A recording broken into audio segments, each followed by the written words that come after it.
In the last video, we learned that the pressure at some depth in a fluid is equal to the density of the fluid times how deep we are in the fluid, or kind of how high is the column of fluid above us, times gravity. Now let's see if we can use that to solve a fairly typical problem you'll see in your physics class or even on an AP physics test. So let's say that I have a bowl.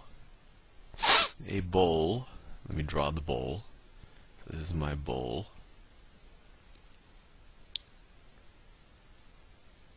A bowl. And in that bowl I have mercury.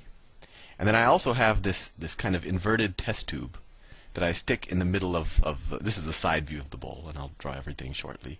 Let's say my test tube looks something like this.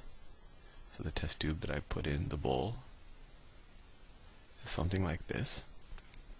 And let's say I have no air in this test tube. There's a vacuum here, but the outside of the bowl, this whole area out here, this is exposed to the air, and now we are actually on Earth. We're actually in Paris, France, at sea level, because that's kind of what an atmosphere is defined as. So the atmospheric pressure. So essentially, the way you could think about it, the weight of all of the air above us is pushing down on the surface of this bowl at 1 atmosphere. An atmosphere is just the pressure of all of the air above you and at sea level in Paris, France. And in the bowl I have mercury. And I don't know, mercury is like a silverish color. So I'll draw it as silver. So I have mercury. Mercury, it's flat. I know I'm not drawing it completely flat. Whoops. This is mercury. I want to do it so that I can actually use the fill tool maybe. I have to just make sure it has no holes in it. I think I had got rid of all the holes. Okay, let me see. Let me try to use my fill tool. There you go.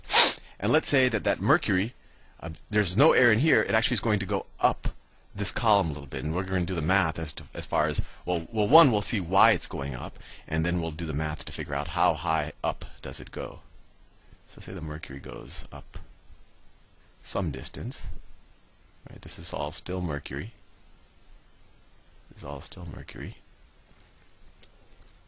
And this is actually how a barometer works. This is something that measures pressure. So you can imagine, over here, at this part, above the mercury, but still within our little test tube, we have a vacuum. There is no air.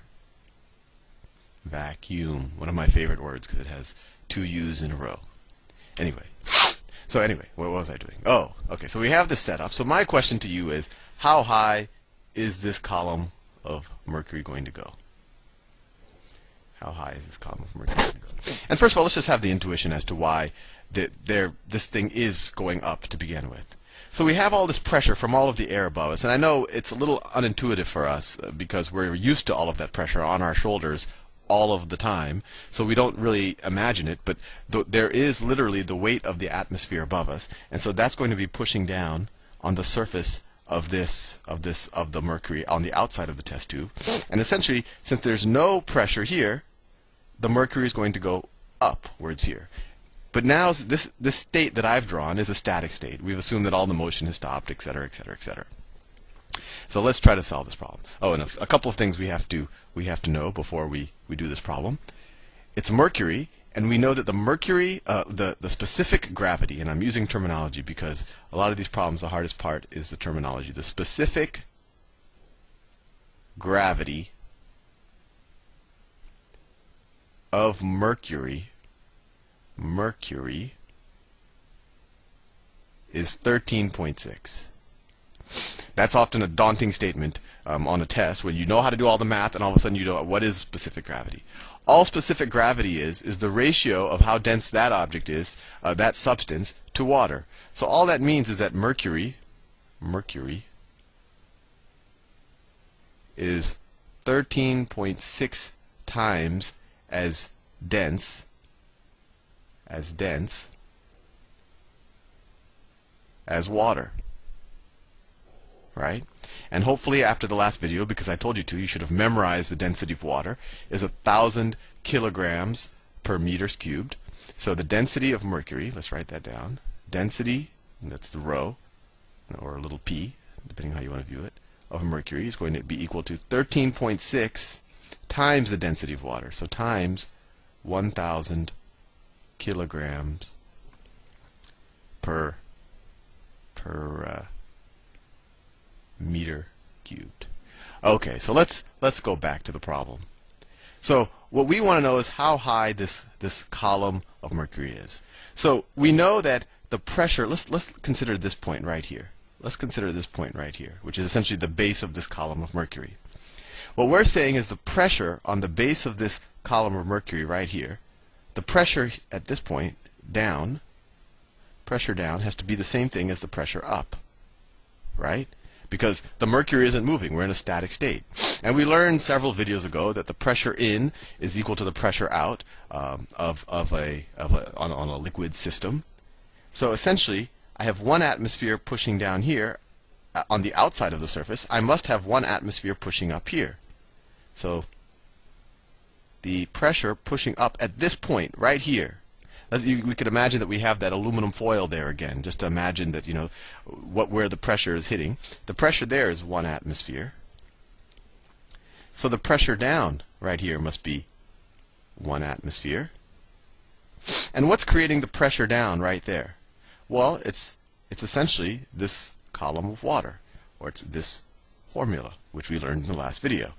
So what we now know is that the density of the mercury times the height of the column of water times the acceleration of gravity on Earth, which is where we are, has to equal 1 atmosphere, because it has to offset the atmosphere that's pushing on the outside and pushing up here. So let's see. The density of mercury is this, 13.6 thousand, so 13,600 kilogram meters per meter cubed.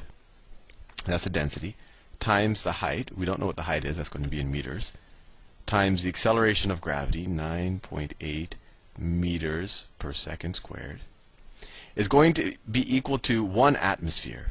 And now you're saying, Sal, this is strange. I've never seen this atmosphere before. We've talked a lot about it. But how does an atmosphere relate to pascals or newtons and all of that stuff? So this is something else you should memorize. 1 atmosphere is equal to 103,000 pascals. And that also equals 103,000 newtons per meter squared, right? So 1 atmosphere is how much we're pushing down out here, so it's how much we're pushing up here, and that's going to be equal to the amount of pressure at this point from this column of mercury. And 1 atmosphere is exactly this much, equals 103,000 newtons per meters squared. So let's see. Let's if we divide both sides, well, we could just do all of the math. So if we divide both sides by 13,609.8, we get the height is equal to 103,000 newton per meter cubed over 13,600 kilograms per meter cubed times 9.8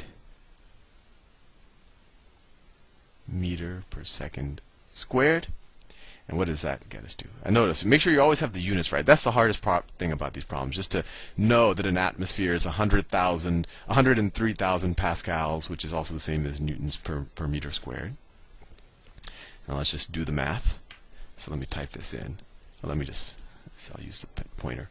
103,000 divided by 13,600 divided by 9.8